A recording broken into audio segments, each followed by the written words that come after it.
বৃষ্টি ভেজা দিনে ঘরে বসে লেবু পাতা চা।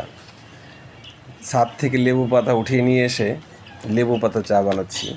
আমরা সবাই খাবো। লেবু পাতা চা, লেবু পাতা, দারচিনি, এলাচ, তেজপাতা দিয়ে বেশ অনেকটা সময় ফুটিয়ে নিলাম। পরিমাণ মতো চিনি ঢেলে নিলাম।